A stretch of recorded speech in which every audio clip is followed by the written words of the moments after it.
reading from the book of Deuteronomy.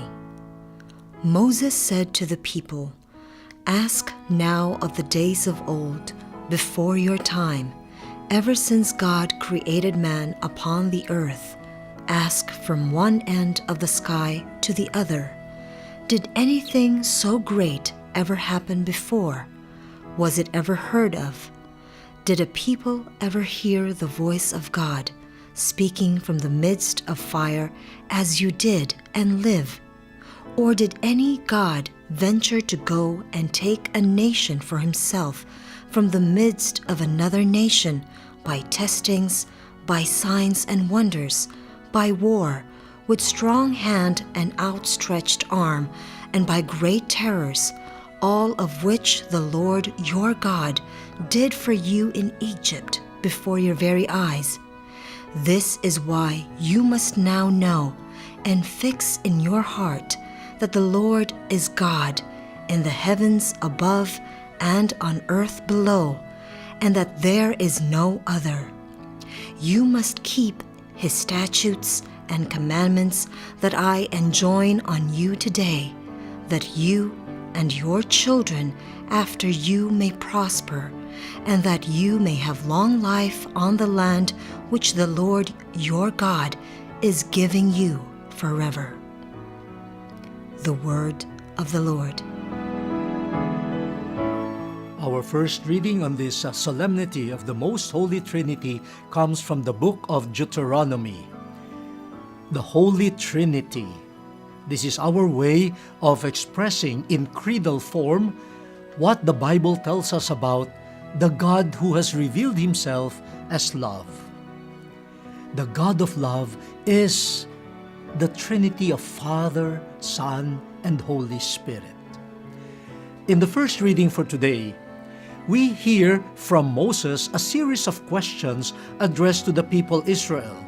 And the first lines of his line of questioning is something like, "Have you ever realized the greatest event in your life?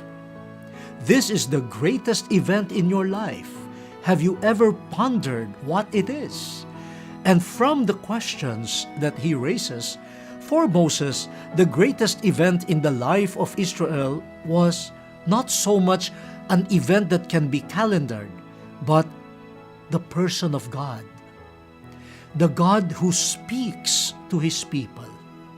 The God of dialogue. The personal God who expresses to his people his heart, his thoughts.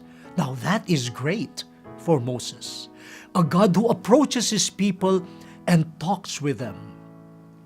As though that were not enough, Moses even says that our God chose us among the many nations of the world to make us his own.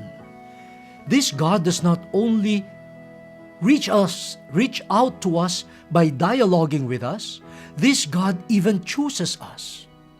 Why us? Simply out of his love, his will. And then, this God labors for his people. He defends these people from their enemies, and he liberates them from the experience of slavery in Egypt.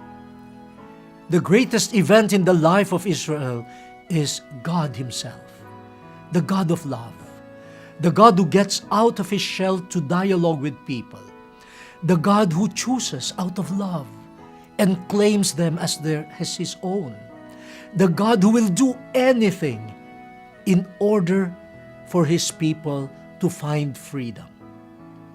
This is how Moses describes our God.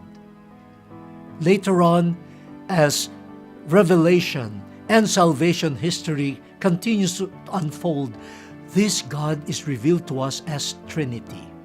But in the Old Testament, the notion, the experience of God as love was very much alive in a loving relationship that God initiates with his people.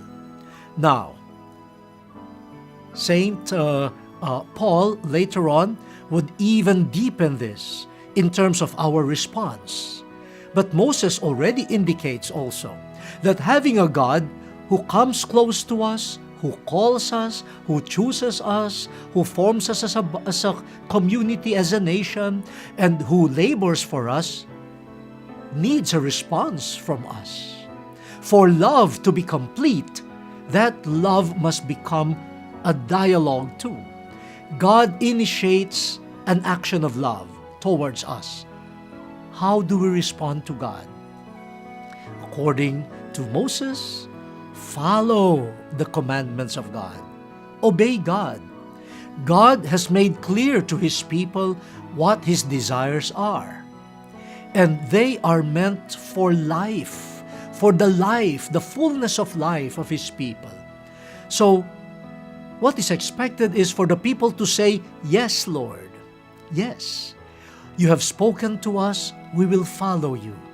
And Moses assures them, those who accept the love of God and responds to God with equal love, they will live. They will experience prosperity. They will experience how life is when there is full of love. So, this Sunday, as we contemplate the mystery of our God as love, let it lead us also to ourselves and the mystery of our life. Will we find life in God? Will we find life in our faith in the God of love?